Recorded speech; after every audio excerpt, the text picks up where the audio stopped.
That was another version of the Sofa Shop, a symphony version from the maestro that is Alan Stewart. That's marvellous. That should be our theme song. It's just beautiful. I think it's a bit too good to be associated with us on any kind of permanent basis. Oh, wow. Oh, I thought it was fantastic. I thought of Chariots of Fire with that one. I could just see it cutting. If this was a television program instead of a podcast, it'd cut to you and I running down the beach wearing white shorts, which is a marvellous image, isn't it? That's a nice mental picture you put into the listeners' minds there, Tim. Thanks for that. Yes, very nice. So we have a lot of new Sofa Shop contributions from the civilians, and I think we'll do that towards the end of today's show rather than the start. Don't you do a thing until you see the Sofa Shop.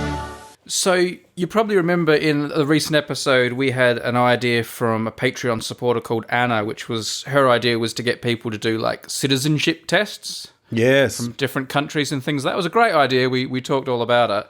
I've been having a bit of a rummage around this morning, and I've dug up some questions from citizenship tests from different countries, and I thought maybe you and I could look through a few of them and see what we think, see how we go, see if we think they're good questions, see if we even may know some of the answers. Oh, now which different countries or just the two in which we dwell? I've got 5 questions each from 4 different countries. Oh. I've just cherry-picked a few, so I thought maybe we'll just go through them, and the civilians at home can also have a crack and see how they think they would have done. Yes, nice. Got your brain switched on? I love a quiz. Is there a music round?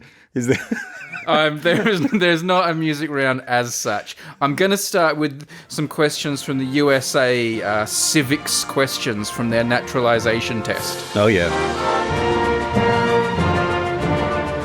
Now, I'll say from the start, there are lots of questions I could have chosen from. I thought they were quite easy, and I think you would get most of them right, being someone who's interested in politics and American culture and that. So I was surprised by how many of them had the answer the president. Like it was, who does this? The president. Who does this? The president. Who? It's almost like I was almost expecting a question to say, who's the best looking guy ever? The president. There are lots of them for which the answer is the president. I haven't chosen any of them. It's like even the person putting together the quiz can't help slipping into a little bit of propaganda on the way. Yeah, through. a little bit of. They're getting a bit carried away. They know where their bread's buttered. Anyway, let's have a look. Here are 5 questions that I chose just because I thought they were fun ones to choose. The first one I wouldn't have got right, by the way. This question is, how many amendments does the Constitution have? Oh, well, the Constitution doesn't have any amendments. The Bill of Rights is a list of amendments. Isn't that right? My reading of it is the first 10 amendments to the Constitution are the Bill of Rights, but there are other amendments. Ah, right. I don't know. It goes into the teens, and I don't know. I don't think it goes further than that. As I said, I did not know the answer to this, but the answer is 27. Oh, right. Okay. I'm amazed. I also would not have gone that high. No. Here's one you might know, though. How many US senators are there?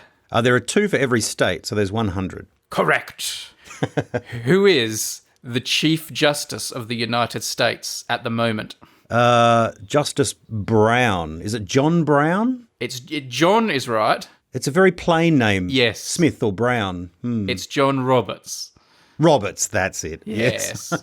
I've read one of his dissenting arguments, his dissents, whatever. I was just reading one on the way to the podcast today. Actually, I was just reading.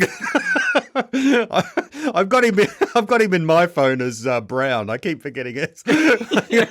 His close friends know him as Brown. It's to do with a really embarrassing high school incident. Here's one.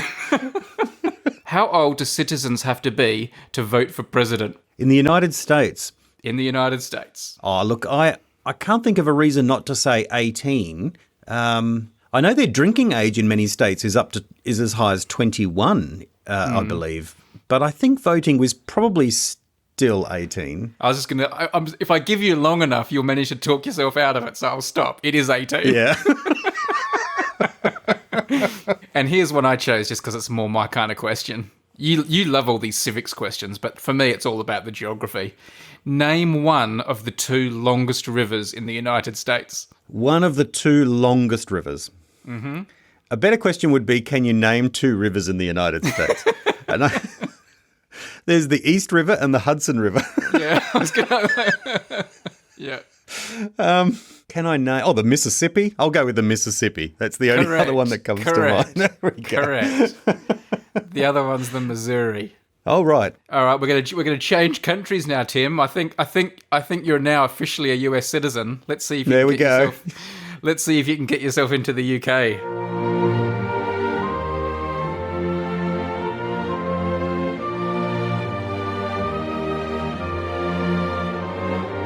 Now, the UK generally, I like go more off-piste with their questions. This is it's called a Life in the UK test, and they have all sorts of stuff like who wrote this poem and things like that. There's lots of really cultural stuff. Oh, yeah. I've just chosen 5 questions that I fancied asking you.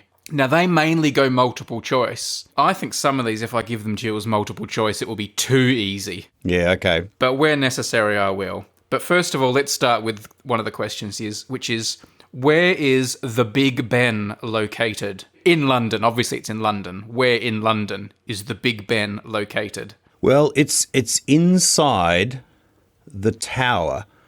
Now, what's the tower called? Because the bell is Big Ben, isn't it? The tower is the clock tower. It's just called the clock tower, I think. I think it's the Elizabeth Tower. I thought the other one was the Elizabeth Tower down the other end. But maybe I'm wrong. I don't know. Anyway, that's not how specific you have to be, but you have to be a Right. bit more specific than London. So what would your answer be? Well, it's the clock tower that's attached to Parliament. Correct. The Houses of Parliament would have been the correct answer. But the multiple choice, they give you Buckingham Palace, Tower of London, Trafalgar Square, and Houses of Parliament. That's what makes it even easier. Okay, who is the patron saint of Scotland? Again, I can give you multiple choice, but I think it will make it too easy. But I will give you the multiple choice if you get stumped. It's not Sean Connery, is it?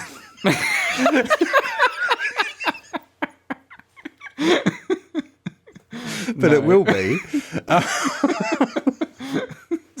The patron saint of Scotland. I should know this, shouldn't I? Well, yeah, exactly. You know, you call yourself a buddy minister. You don't know all the saints of all the countries. Call yourself a UK citizen. All right. Well, come on. Give me some multiple. All right, choice. I'll give you the multiple. I'll give you the multiple choices in the order they are listed in the quiz. Yep. St. David, St. Patrick, St. George, St. Andrew. Well, okay. St. Andrew. Very good. Yeah. All right. Yeah. Silly me. I should have known that. That did make it a bit easier. Now the next one is, who was the captain of the English football team that won the World Cup in 1966? If I give you the multiple choice, unfortunately, you'll get it because you'll be able to get it by elimination. So I've given it to you without multiple choice to start with. Oh, really? Because all the other options are people like J.K. Rowling and David Beckham and Baby Spice. Sean Connery. Her Majesty the Queen. So that's not something you would know without multiple choice, though, is it? I guess you probably wouldn't. No. No way in the world I would know that. No. No. But an English citizen may know it. Anyway, the multiple choice options are Sir Roger Bannister, Sir Jackie Stewart, Sir Ian Botham, Bobby Moore. I guess, well, it's Bobby Moore. The great Bobby Moore. The late great I assume Bobby he's Moore. great. If you make it onto the UK citizenship test, you've got to be reasonably great. He was also the first member of the team to die. He died quite a long time ago. He died quite young, Bobby Moore. How often are general elections held in the UK? Every 5 years. Correct. Well done. Except if there's a debate around Brexit. Yeah, except most of the time, yeah. Yeah. We've had 3 in the last 5, I think. Is that right?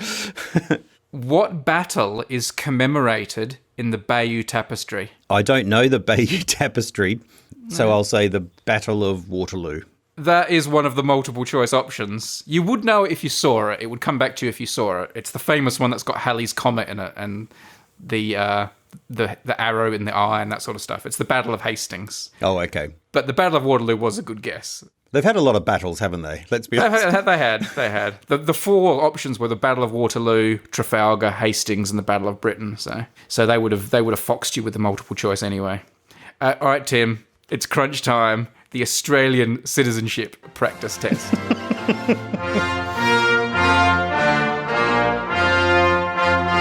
Now, again, it's a multiple choice. I expect almost all of them you will know the answer to. There's one that's got me a bit foxed, though, so I've included that one. And there's one that you probably won't know. But generally, you would do quite well in this test from my reading of it. I've looked at lots of the questions. Here we go. What do we remember on Anzac Day? And I'm not talking like Anzac Day obviously has a general purpose, but what specific event is commemorated on Anzac Day? That's a really good question. It's not the end of World War One because that's commemorated on, well, that's Armistice Day, or we on the 11th of the 11th, Remembrance Day. But what's that happened? I imagine it's Gallipoli. No, that's the First World War as well. Now, why did they choose Anzac Day? It's moved around, though, I think, Anzac Day. 25th of April is Anzac Day, isn't it? It is, yes. It's generally the day that Australia commemorates the service of its veterans. And you were right, Tim. It's actually Gallipoli that is right. The actual event, which is a famous battle from World War One. In Turkey. A defining sort of moment for Australia because of the... You would definitely have got it right if I gave you the multiple choices, because the other two didn't even involve war at all, so... Right. All right. This is the one that's got me a little bit foxed, actually. Which of these statements about state governments is correct? All states have the same constitution. The states have no constitution. Each state has its own constitution. The states exist by virtue of the Australian Constitution, but the states predate the nation, the Federation of Australia. So I imagine they each have their own constitution. But is it called, they don't exist by virtue of an act of federal parliament, so they must have been created. Come on, man. This is getting boring. Keep it light. Sorry, the president. We're not doing a constitutional lecture here. And then then there was the Act of 1912, which enshrined in law. Obviously I don't know, but I'm trying to come to the best guess, and I think that any constitution that they had would be redundant by the Federation of Australia, the Australian Constitution. So I'm going to say they have no constitution, but I may be wrong. Indeed you are. They have their own constitutions, apparently. I did not know this. Approximately, what was the population of Australia in 1901, which is when Federation happened? 3 million, 5 million, 4 million, 6 million? I'll go 3. It was 4, apparently. I would have had no idea. It's now 20 million for people who are wondering. For people who are counting. That's right. Which arm of government has the power to interpret and apply laws? The power to interpret and apply laws. The legislative, executive, or judicial? The legislative. I think that's a bit of a trick question. It's the judicial that actually interpret and apply.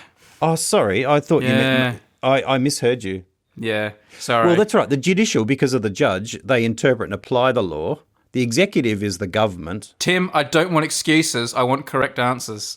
Now, who is the head of state? The president. Yeah. Sean Connery. Sean Connery. Well, he's closer. The head of state for Australia is the monarch. Indeed. Correct. I tell you what's interesting in the Australian Constitution. Everyone, I'm just going to put an edit point here, everyone, while Tim does his usual talk about the monarchy and head of state and all that sort of stuff. Okay, Tim, go ahead. It says in the Constitution, right, which was adopted like 100 years ago, it says the Queen and her successors. So when you read it now, it reads very relevantly, but of course it was referring to Queen Victoria. So it is literally the Queen and her successors. So there you go. Interesting trivia point. Because in the multiple choice thing, it does say the Queen as well. Yeah. When did the first fleet arrive? 1788. Correct. Finally, let's do a New Zealand citizenship test. Are you ready? Yes. What song has the lyric da da da da da da da da da da da da da da da da? Slice of heaven. Correct.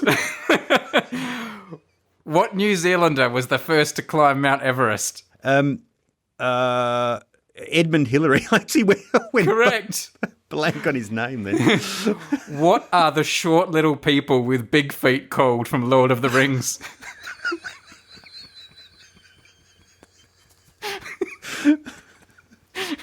Ewoks.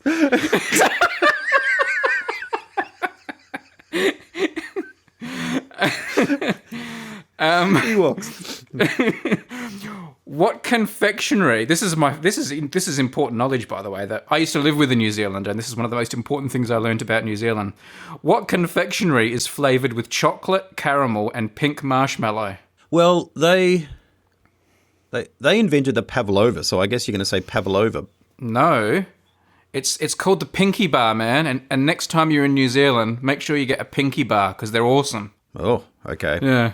He used to order Pinky Bars from his parents back home, and they'd send him Pinky Bars, and I'd always have a couple because I loved them. Finally, about New Zealand, in what year is it projected that New Zealand will get electricity? Just burning off listeners.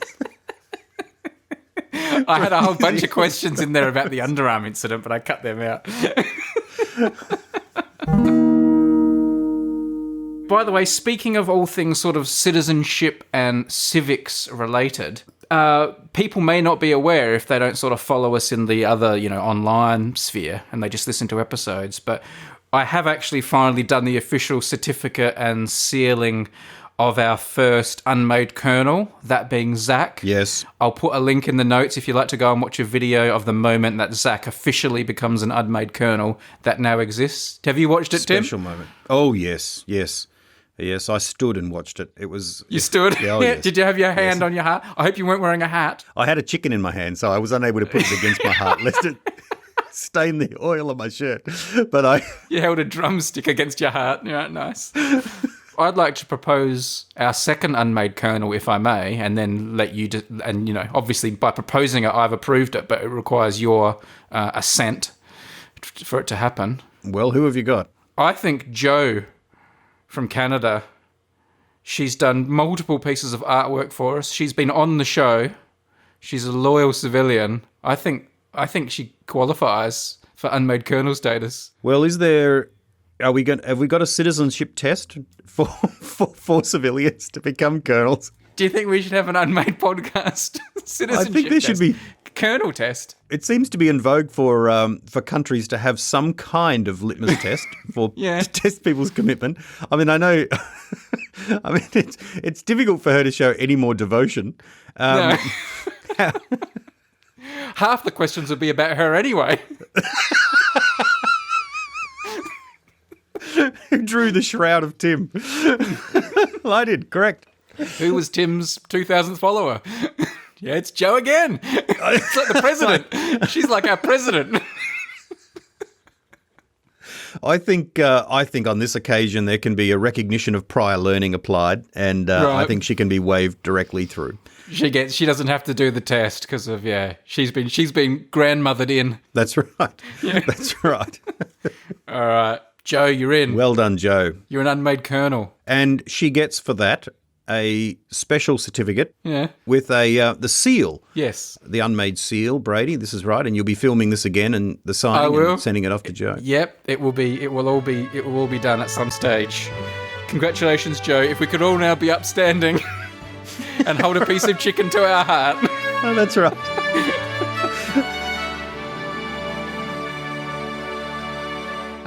Okay, Unmade podcast. So what we sometimes do here on the show occasionally is talk about ideas for a podcast. Tim, have you got an original one, or are we going to have to strike you from the record again for doing an old one? Well, as you know, I've been moving house. Yep. No, and I'm just kidding. This has nothing to do with it. I have been a bit unwell this week, and so I've been watching a couple of episodes of the classic show, favourite show, Law and Order. And Insert cool Law and Order sound effect here. It's magnificent. It takes you right back. And I tell you, I've never, ever, ever, ever been disappointed by an episode of Law and Order. And for some reason, I've never, ever, ever, watched one accidentally again. Like, I don't know how this has happened, but I just randomly jump around the seasons. And even though we watched it, seemingly, I felt like we spent all the 90s watching Law and Order. I'd never seemed to go, I've seen this one before and move ahead. So they must be either good enough to grab Maybe you. they're just forgettable.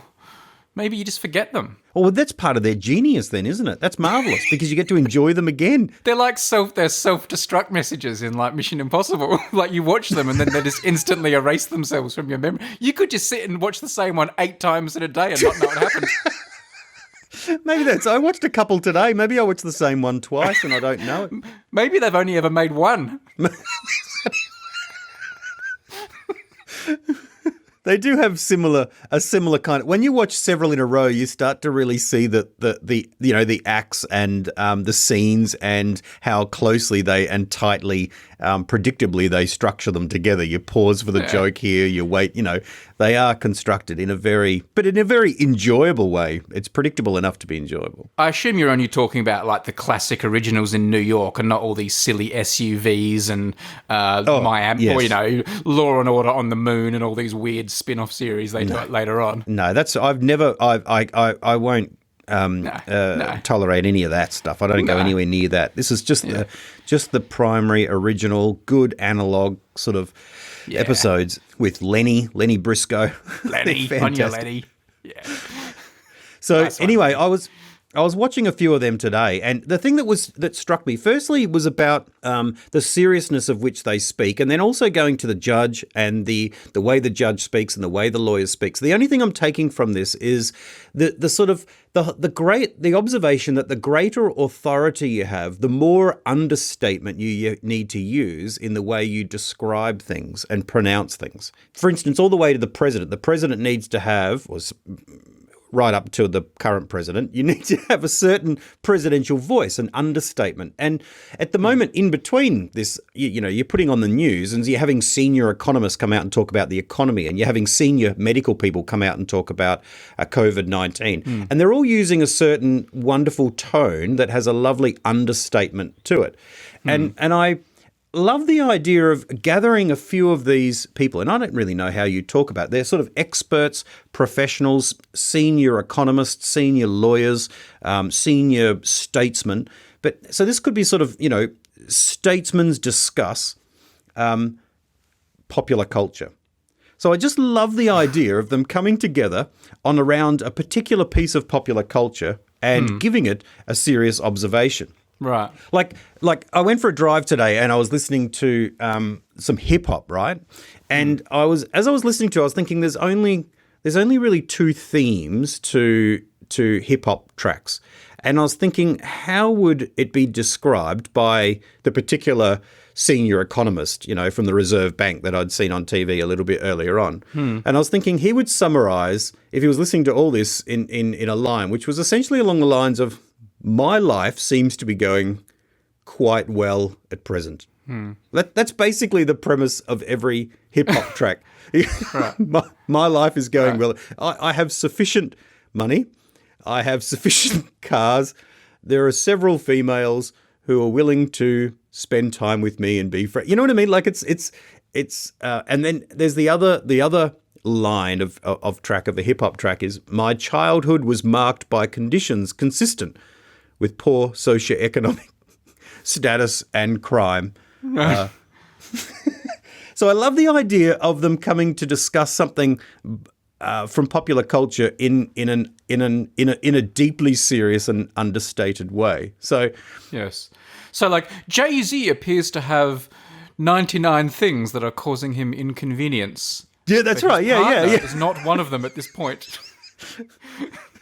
At this juncture. That's right. At this juncture. Right.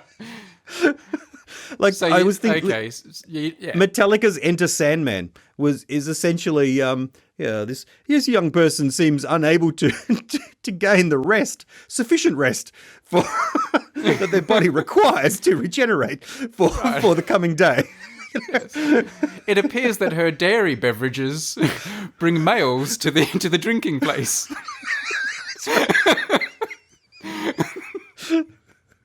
But I also love the idea that they could look with a critical eye over songs that seem to make assertions, like particularly lawyers and police officers could look with quite serious. Like I was thinking of Bon Jovi's song, "You Give Love a Bad Name," where he's saying, "Whoa, you're a loaded gun." And I was just thinking, well, hang on, this doesn't sound safe. Hang on.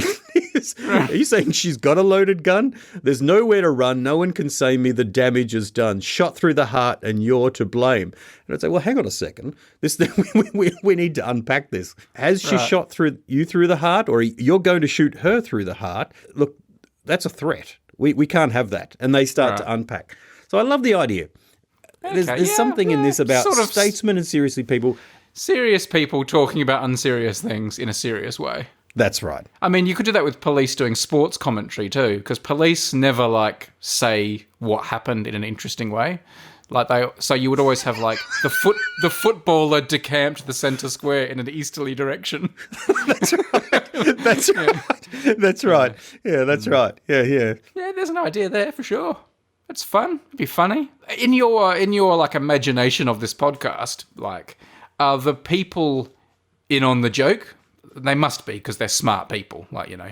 It's not like you're going to have some world famous economist coming on to talk about hip hop music and not be in on the joke that they're kind of, being overly serious and technical about it. No, that's right. Or maybe one of them can be. They've got to be in on what they're doing, but I would love them to analyse it in a serious way. I particularly like the idea of the lawyers, testing the veracity of claims that are made in pop music, claims about, greatness and looks and who I am and who you are and what you've done to me. And so, hang on a second, let's just unpack this. Well, relationship experts would be funny people to talk about songs too, because so many songs are about relationships. What is this person's problem? What are they really feeling? Sure, that's what they're singing, but let's go deeper. Psychologists too, just listening to the going, oh, this person, there seems to be narcissistic tendencies in this particular rap lyric. And I'd want this person to be exploring. They seem to have problems with their father. And I just wonder whether some of this can be processed through using this particular method. It appears Mr. West has very high self-esteem. That's right. Yeah. All right. That's right. I thought about the term.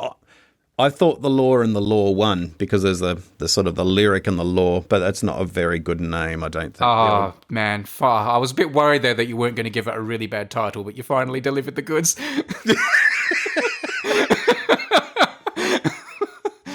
Some cryptic title that appears to have absolutely nothing whatsoever to do with the idea.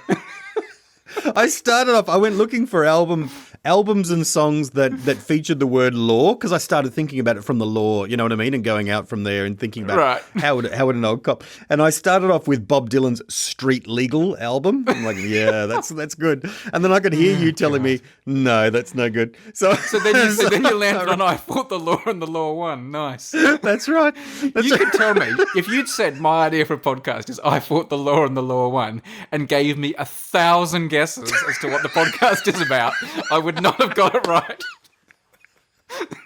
But that's the genius of it. That's the genius of branding. Just keep it vague. I swear, if you released a brand of shoes, you would call them gloves. All right. Well, on that note, Tim's podcast, I Fought the Law and the Law Won. Let's move on. I'd be surprised if it doesn't already exist. That's what I'm saying. Time for a sponsorship message. It is our very good friends at Hover. Hover, the go-to place for registering domain names. Tim and I both use them. I probably use them slightly more. if you have got an idea or anything you're planning to do, you will end up needing a domain name at some stage. Get it now before it's too late, and get it with Hover, because they're the best service. They've got the best interface. They've got great prices. You can't go wrong. If you've got domains with someone else, you can move them over to Hover, so you've got them all in one place. They've got a great website for managing them. Check them out. Tim, I registered a domain just half an hour ago. Wow. It cost me $12.99, and I registered spoonoftheweek.com. Oh, really? Because the phenomenon that is Spoon of the Week is growing. And even though we haven't got a dedicated website yet, that could be coming. And also, even if we don't, we do have a page on the Unmade Podcast website where we showcase the Spoons of the Week. So I can just divert, using Hover, I can divert spoonoftheweek.com over to that, and then it will just land on the pictures of all the spoons we featured. Oh, brilliant. And, saying spoonoftheweek.com is so much a cleaner, better thing to do than to be telling someone, "I'll go to this place and click on that and use this number," and you just want to keep it easy. You want to keep it simple. Domain names and domains are how we communicate this stuff.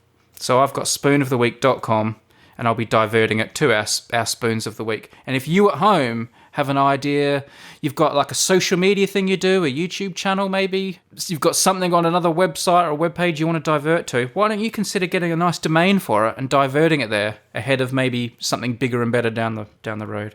A little bit surprisingly, I've come onto Hover here and found that I Fought the Law and the Law1.com is available, actually. Wow. I thought... Well, you want .fm if it's going to be a podcast. They've got the .fms there. They've got all the possible suffixes you could want. .ninja. I Fought the Law and the Law1.ninja. Well, it's not literal fighting, man. You need to understand it works at the metaphoric level. .global. That's probably the one you'd get. Yeah. Why don't you just bash the keyboard a few times with your fists and register that? I assume that's how you name your podcast ideas.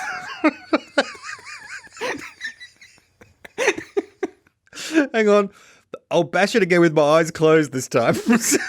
You know how there's that thing where they say, if you put 1,000 monkey and 1,000 typewriters and let them type for long enough, they'll come up with like the works of Shakespeare eventually. Yeah. I think Tim uses that monkey algorithm to name his podcasts. Whatever the monkey bashes out. We need a podcast name generator. That's what we need. We need to be able to... That's what you are. Random podcast name generator. Not a random one. I'm not a random. It's an insightful one. Seems pretty random to me, but anyway.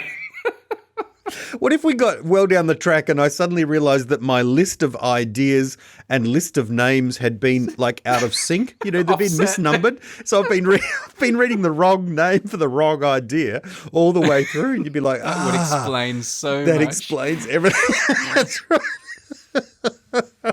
Go to hover.com/unmade, or you can use the offer code unmade. You'll get 10% off your first purchase with Hover. Seriously, they're a great supporter of the podcast. They're a really great service. I seriously use them all the time. And thank you for supporting the show, Hover. Hover.com. Thank you, Hover. /unmade. Yeah. And that brings us to Spoon of the Week. You can go to spoonoftheweek.com to have a look at the featured spoon. This is a weekly dive into the Hine family vault to see the precious, precious spoons that have been collected over many, many years that Tim has inherited that we will showcase.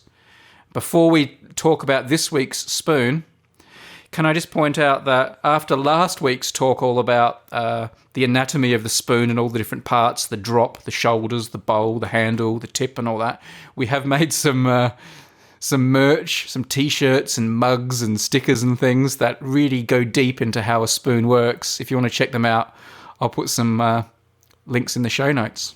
Yeah, they look good. Yeah, they do look cool, don't they? They look really good. Yeah, they look abstract. What do you mean abstract? They're like really clear and... No, not abstract. But if you didn't know them from any context, you'd look at them and go, well, that's just a cool-looking design, irrespective of the connection to the podcast. What I'm saying is that you could wear it and not necessarily have it associated with us and get away with it. They're very cool. I highly recommend them. Have you ordered one yet, Tim? I haven't, actually. I should do that. I was saying I need to sit down with the kids and order some... order their Christmas presents. That's right, guys.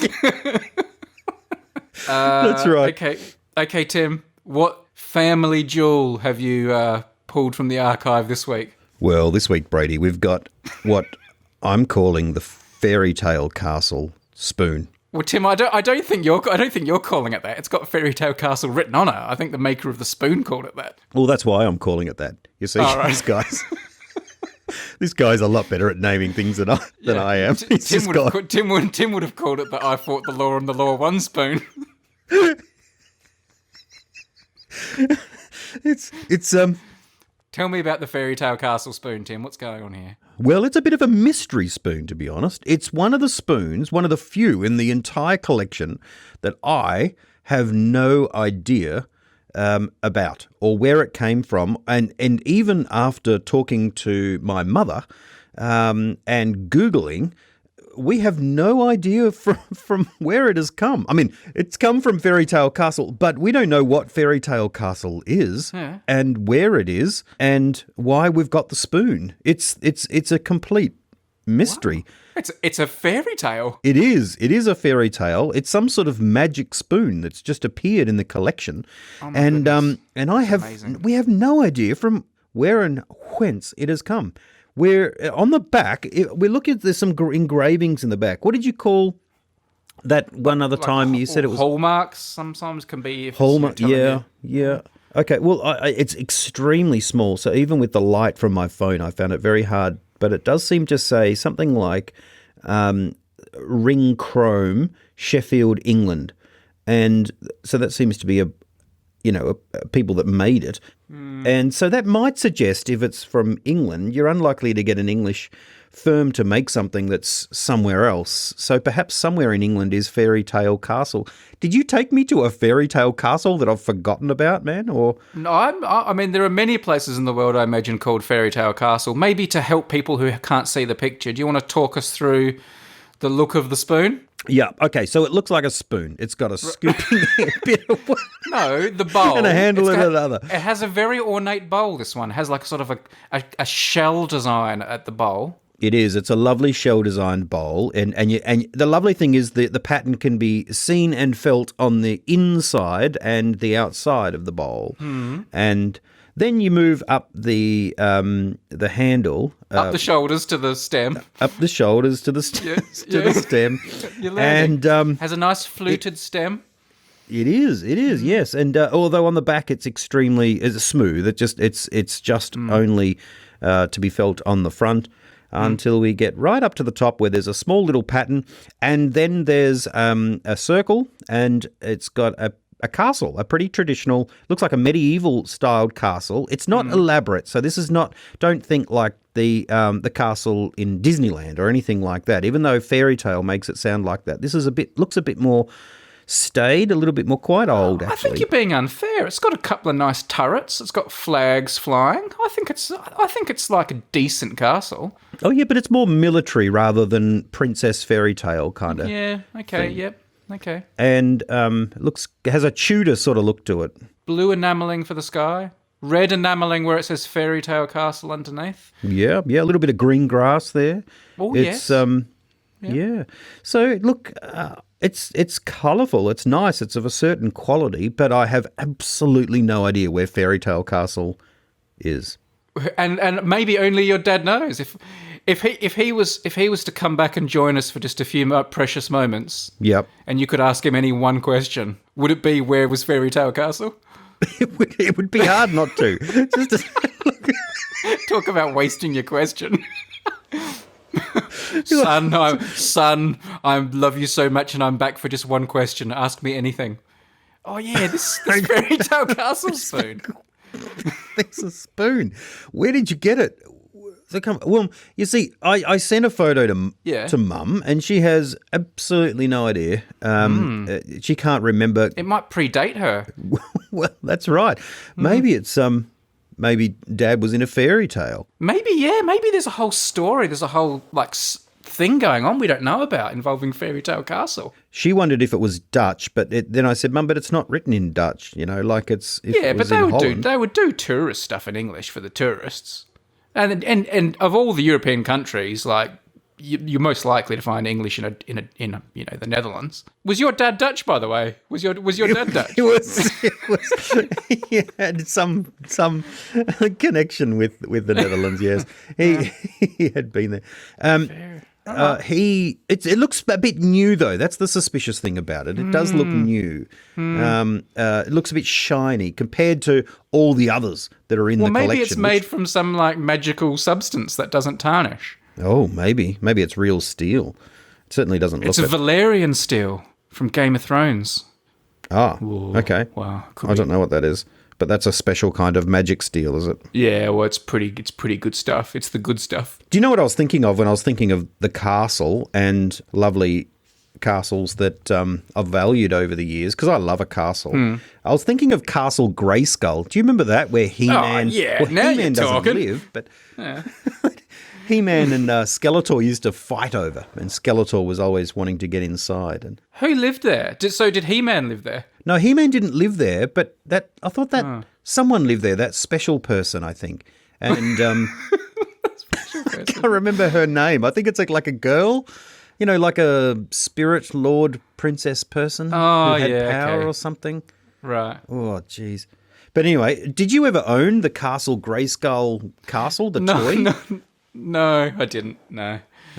I was not allowed to have He-Man toys. I remember at one stage, my parents decided that He-Man was like a bad influence, so I wasn't allowed to watch He-Man. Oh, yeah. But the message didn't get through to my auntie. And then for Christmas, my auntie got me a He-Man toy for Christmas. But not only did she get me a He-Man toy, instead of like getting me He-Man or something, she got me Skeletor. So I like unwrapped this present at Christmas, and it's, evil-looking Skeletor with his like skeleton face from the show I'm not allowed to watch. I think it was a bit of an incident. Oh, wow. That explains so much about the way you've turned out, too. Your parents were right, really.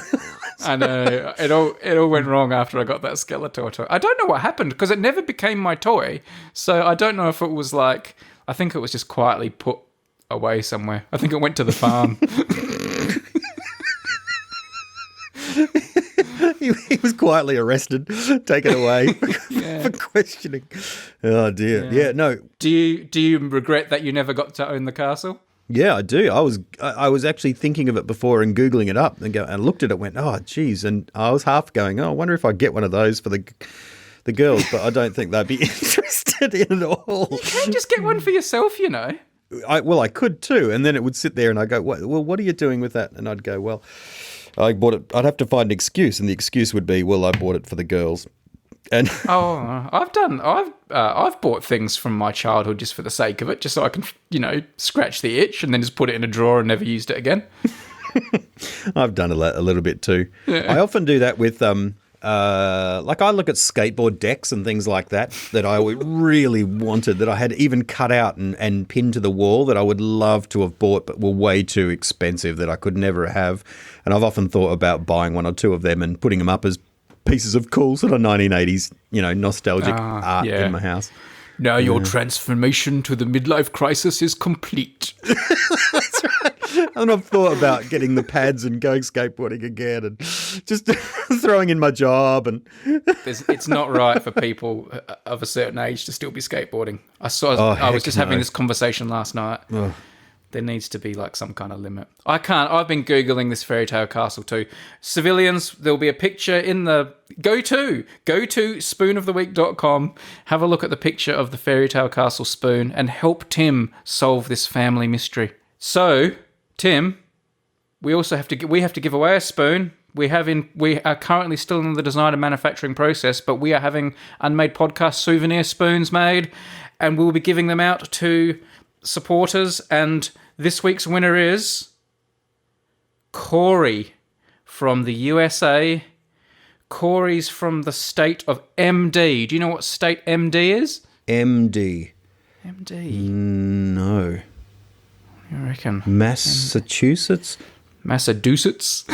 Massachusetts? What starts with M? Maduri? California? Medufornia? Medexus? Washington? Maryland. Maryland, yeah, Maryland. right. Okay. Congratulations, Corey from Maryland. Corey. That's such a great name, isn't it? That just conjures up for me. That's the 1980s skateboard name. That's an awesome name, Corey. It is. That is cool. You're right. That is a skateboard name. Yeah. Oh, because of all the Coreys, like Corey Feldman and Corey Haim and all that. Corey Haim. Yeah. Have we got time for an idea from me before we do these sofa shop covers? We got time for a quick idea from me. Oh, I think we better. Yep. So my idea is called... No, I was going to come up with some ridiculous name, but I won't. My idea is... Leave that to me, man. Leave that to me. My idea is called Podcast Busking. Now, it seems like all these people that have talents, like musicians and jugglers and mime artists and, all these different people, one of the things they can do to make a dime is go busking. They can go to, Trafalgar Square or Covent Garden or Rundle Mall in front of the Mole's Bowls, put a hat on the ground and just ply their trade for passers-by who may throw a few coins in the hat. Why cannot Tim and I, if our way of entertaining people is podcasting, start becoming podcast buskers and just take a couple of chairs, go out into Rundle Mall, put them down, just start talking to each other with a hat between us, just having banter, talking about the sofa shop, talking about He-Man, things like that, whatever we want to chat about. And people who are wandering by can just stop and listen to us for a while, have a little smile, learn something new, maybe do a quiz. And if enjoy it, just chuck 50 cents in the hat and go about their business, continue their shopping. Why can't podcasters be buskers too? Well, that's a really good idea. Yeah. Well, there's no reason why you can't, of course. You could just... Yeah, that's true. Yeah. Do you think people would stop and listen to us? No. No. But You're crazy. But this is the silly thing, right? People will listen to music online and download it and stream it and buy albums. And if they see music being played in public, they'll stop and listen to it too. People will watch a magician on Netflix or on TV and that, and if they see a magician in Covent Garden doing a show, hundreds of them will gather around and watch. People will listen to us do a podcast. Thousands of people listen to us doing a podcast. Why won't they just stop in the street and listen to us as well? I don't know. Maybe it's because we're good enough to listen to while you're doing something else. I don't know if we're good enough to stop doing something else to listen to. Yeah. I mean, I know that. Well, you do. You watch because people watch on YouTube as well, and so that's an added bonus. But you don't have that with you when we're sitting there. But maybe we can give it a go. I think it should just become a thing. Yeah, people will just, and it could catch on, and then people will just spontaneously start. Oh, should we do a quick podcast, Busk, and just start talking and invite people to come around and listen. Those people can't talk or join in, obviously, because that's not how podcasts work. You just got to stand there. Stand there and listen. So there's no interacting as well. So it's not like you're playing to the crowd. You're literally just, whatever the premise is, 2, 3 people, one person, the podcast, you're speaking in amongst themselves. Yeah. I think this is an idea worth testing, personally. Yeah, you think we should go out and do a bit of busking? I think we should. I think we should. I think Rundle Mall, the Mall's Bowls, we get a permit, we get registered, and we go in and do it. Go and do it? Oh, yeah, that'd be great. Could we put a guitar case in front of us for people to put the money in? I don't know if you're allowed to use a guitar case unless you're actually playing a guitar. I think that's one of the busking rules. There's like a code. Do you think it would work better having microphones set up and be talking into microphones, or just be talking with no microphones? I think the danger of us just not having microphones is that people just think we're just a couple of guys that are standing in the mall talking, which is something. I mean, there's nothing wrong with doing that. Tim, we've been podcast busking all our lives. We did do that for many, many years. We didn't know it was a podcast. But it's got to look like a podcast.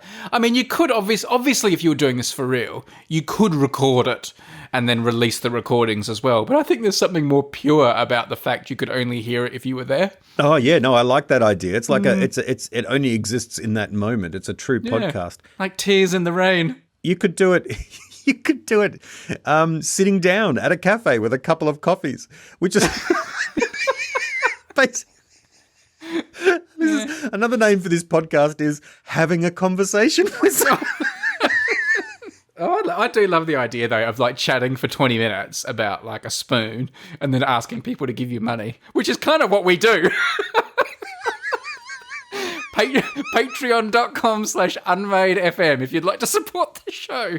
Yeah. That's right. That's exactly right. That's right. I do like that idea of just going, well, come on, here we go. Yeah. And just talking about something for a while. I like the idea of a podcast. And then you come back to the same place. Like next Friday at 3 p.m, we'll be here standing here again, talking again. And then you get people that just love coming and listening. Oh, those two guys are going to be talking in the mall at 3. We do it in people's lunch break.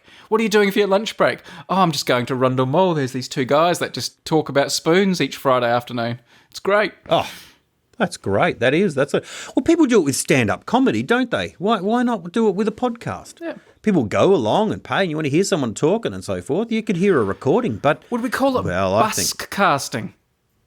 Or... Busk-casting? Podbusking? Podbusking. Podbusking? Doesn't quite land as well. Yeah. You got a better name? I fought the law and the law won.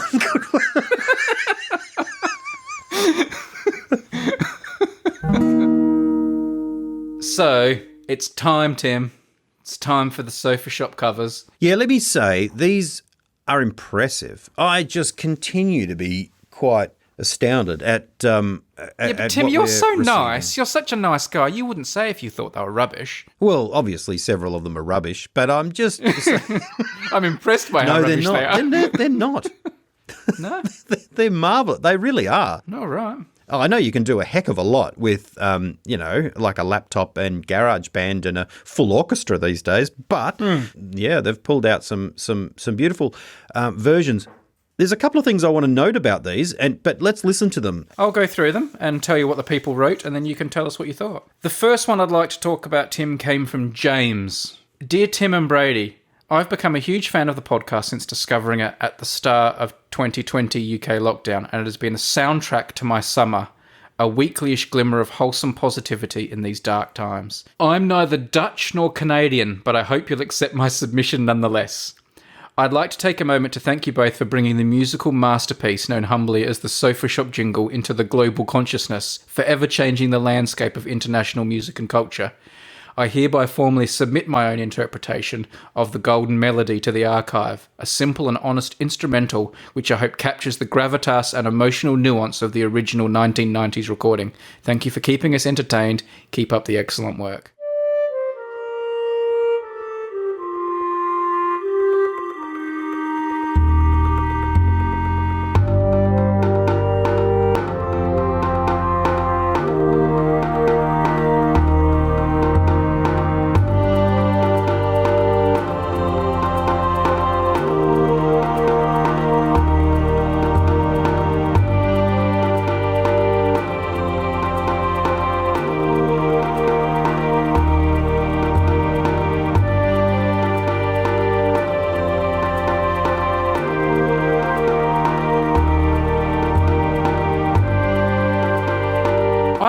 This one, it's like it's from like a fantasy adventure film or something. That's what it makes me think of.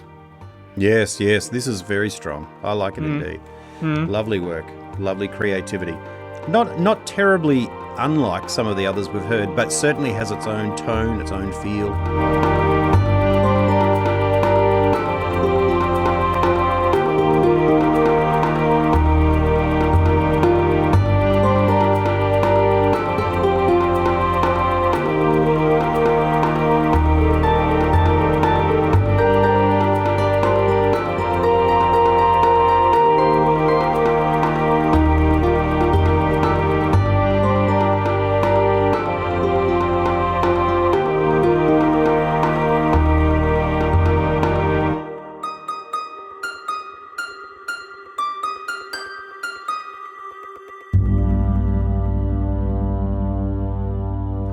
I sort of picture myself just like walking through a forest at quite a fast pace with like a quiver of arrows on my back.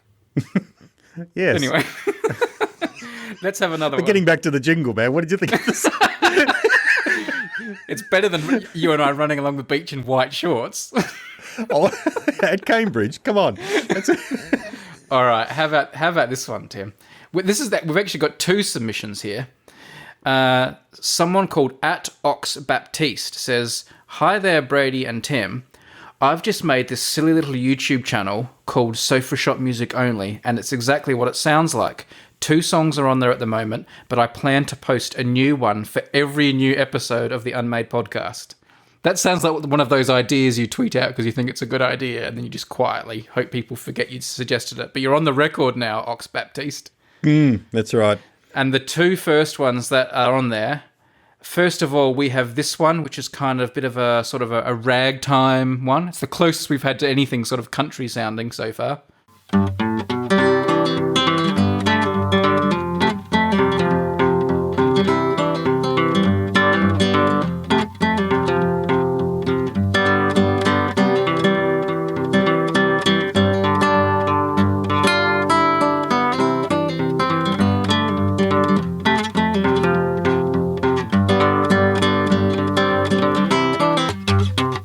This is excellent. It's gone for something quite unique, and I admire that. It's just a different sound. Yeah, very nice. And here's another one. This is the only one we have with singing in it, called, this is a ballad version. The sofa shop is your only stop for the sofa you need. The sofa shop.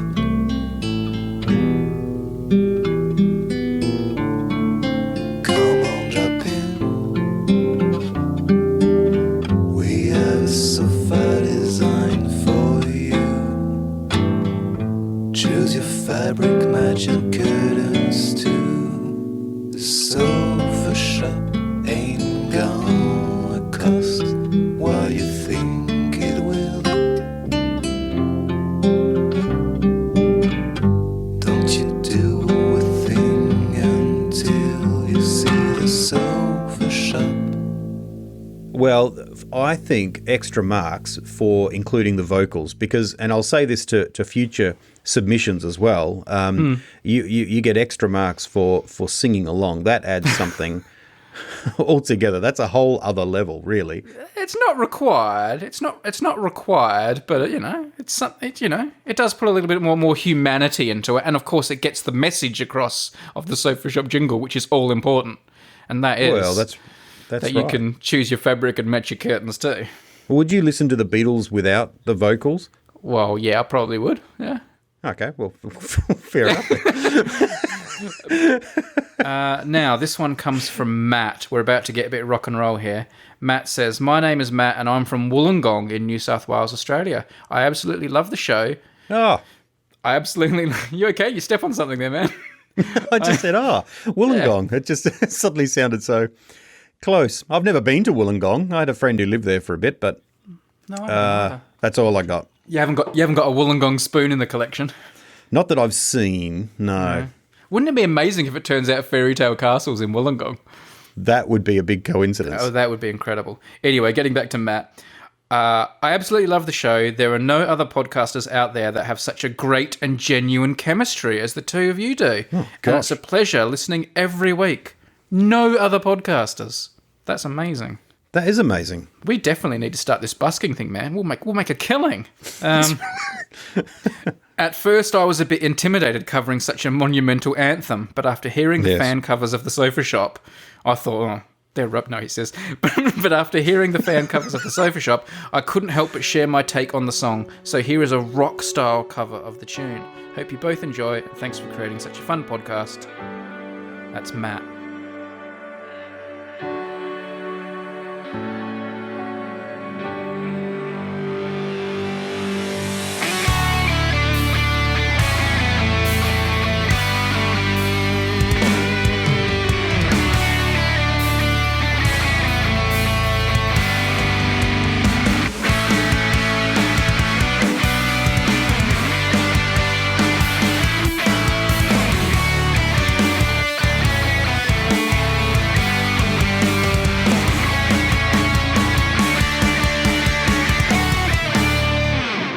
I like this one. In fact, this is the one that came quite close to my own playful attempts on the guitar in Oh dear. in the bedroom. Yeah, which I have to say, Matt has done in a far superior fashion than I did. But I did have a bit of a play around when I was fiddling around with the sofa shop, and I came up with something similar to this. So this is new information. When are we going to hear one of your renditions? Would you like to hear one of mine? I didn't know I was allowed to be part of this. Well, I don't know. As like a co-host of the show, you have quite a lot of power here. You're quite influential. Just because I can do something doesn't mean it's necessarily a good idea. Oh, no, I did not say it was a good idea. I just said, are we going to hear one? You've certainly made a lot of hay with some of my other attempts on the guitars before. I need some new material. Matt's vision is quite close to my vision, so I'll have to go away and do a little bit of experimentation and see what I come up with. That's convenient that all of a sudden you've got a vision and a way to do it after hearing Matt's. I said I'd have to come up with something different. I might have to pitch in a different direction. Might we hear this in the next episode? Might is the word I'd emphasise in that sentence, yes. Okay. Here's something a bit different. I won't play it all because it's very long, but this comes from Sindre. I just listened to episode 57. I wanted to share a song I put on YouTube over a year ago. Now, I'm not a musician, and I hope it does not seem like the music is just slowed down, as there was a bit more to it than that. It's probably too long, but there are parts in it that I find quite beautiful. Best wishes. P.S. I have started occasionally singing the original Sofa Shop jingle as a lullaby for my soon half-year-old baby girl. Sometimes it even works. Interesting. So this one is called Vaporwave. Is that like a genre of music? I don't know, but here it is.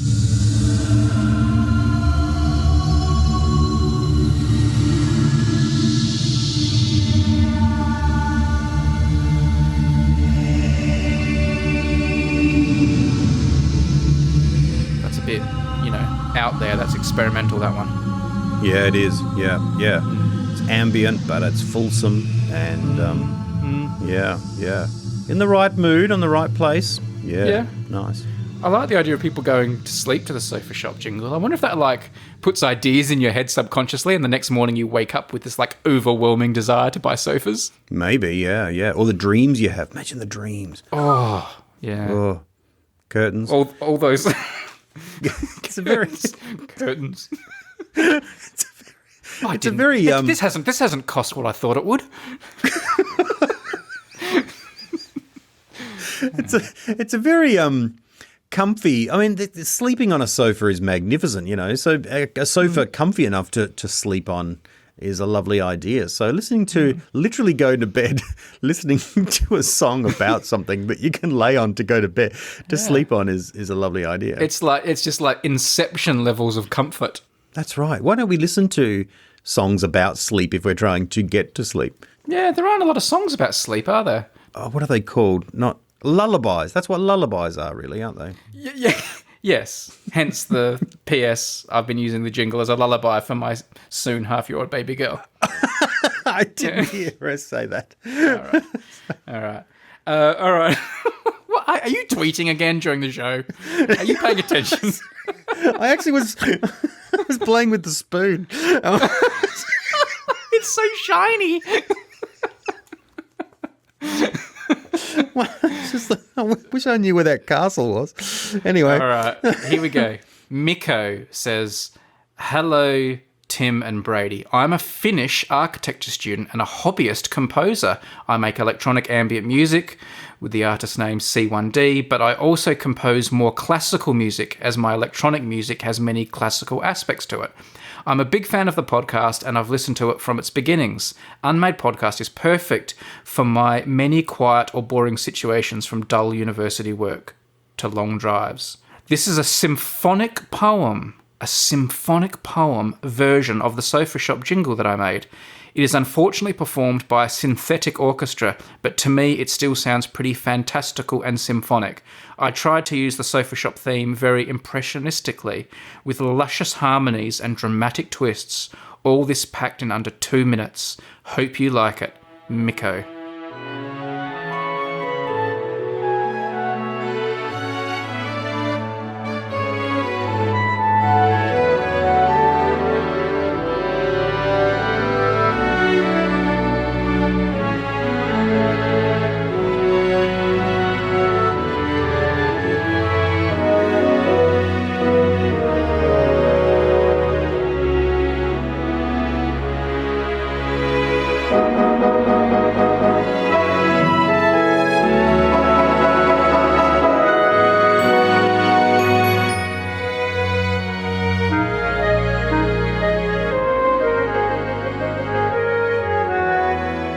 yeah. No, this had I love the idea that this had several things going on at once at a couple of places, where it was heading off in different areas and there were different sounds coming in.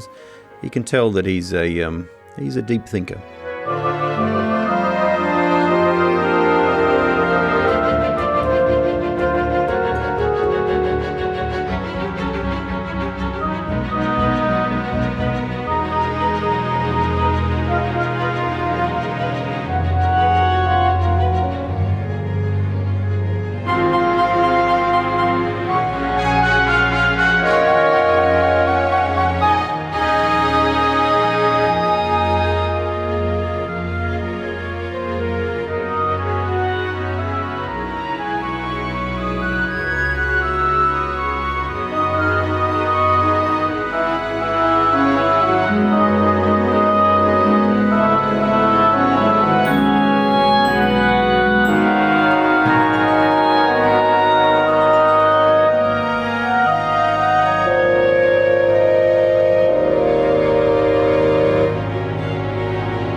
It was a journey. It was more a journey than anything.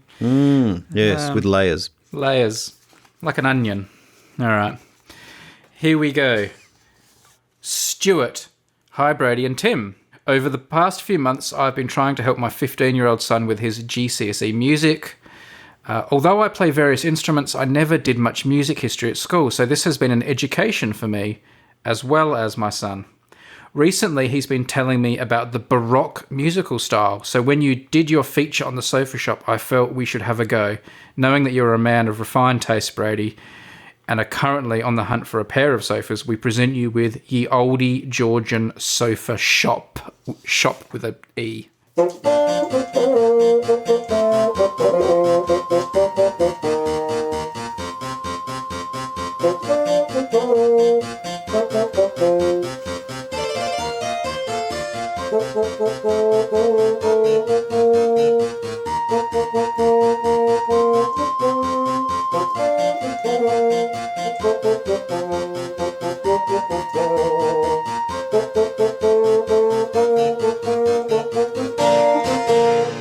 I can imagine us sitting around a big banquet table listening to that one with big piles of KFC in front of us.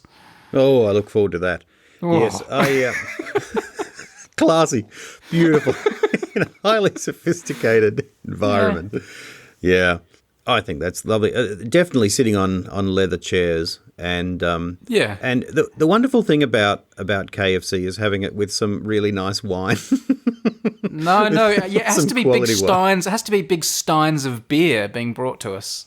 Oh, is that what you picture? I'm thinking like Blackadder banquety type picture. Oh yeah. Does that mean we're wearing tights? Well, not by, you and these white shorts, Tim. All right. Last but not least, Sam. Hi, Tim and Brady. Love the show. Can't thank you enough for the enjoyment and laughter you've added to my life. The other Sofa Shop covers have been good, but they were lacking a bit of punch. I felt it was only right to turn my amp up to 11 and let the world hear the true power of the Sofa Shop jingle. If this doesn't get you hyped up for some furniture shopping, then nothing will. Guitars and bass recorded by me, drums were done electronically. No hard feelings if this doesn't make it onto the show. I had a lot of fun making it and I'm just happy to share it with someone. Much love from Canberra, another Australian. Much love from Canberra, Australia, from Sam. P.S. Don't worry, Tim, I also can't play money for nothing. Nice.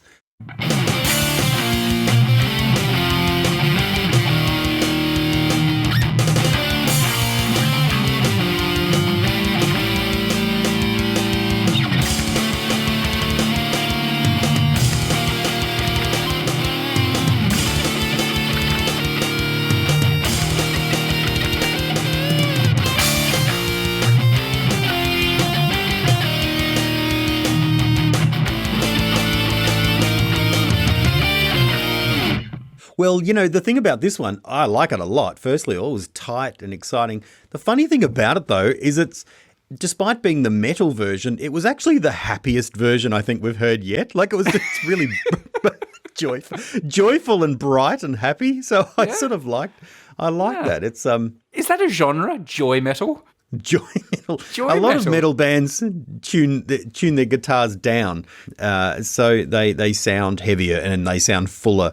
And obviously, they're often sounding angry. It's fulsome, but yeah, I quite like this. It was actually quite joyful and happy. It's great. Oh, very well done. Nice and tight. But I was about to say also, Sam, from all the years I've known Tim, the highest compliment he ever can pay to music at the sort of semi-professional to amateur level is to call it tight. So the fact he's called your music tight is a really big deal. You should be really proud of that. It's true. Is it? I say that a lot, do I? Yeah. That's your go-to compliment for music. Well, I like it not being, it's not messy. I do like music that's messy, like Sonic Youth, where it goes off in different directions. But I like the idea that it was well put together. It wasn't clumsy. It had a quality and an efficiency to it as well. So, all right. Well done. Much like this episode of the Unmade podcast. Indeed. Tight. Not a single wasted word. Thank you very much. Keep the submissions coming because I cannot tell you how much joy they are giving Tim and I. Yeah, I've been driving around. I listen to them when you send them through, and then I'll be driving somewhere and I'll listen to them, and it's just fantastic, one after another. And then, of course, I'll just sing. I'll go into whatever shop I'm heading to, and I just keep singing the song in the style of whichever was the one that made the greatest impression on me. So it's really funny. Unmadefm@gmail.com is our email address. Thank you, everyone. I think we're done. I think that's everything. Still waiting for the country version. That's what I have to say.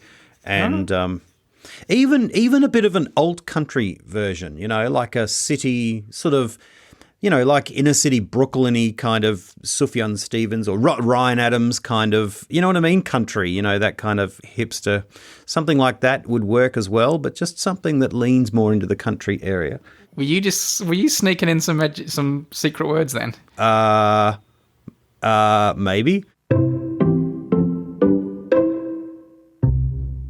A cleaner here just to say hello to. Just a second. Oh, you always have the cleaner visit. Yeah. Hello, ma'am. Hello.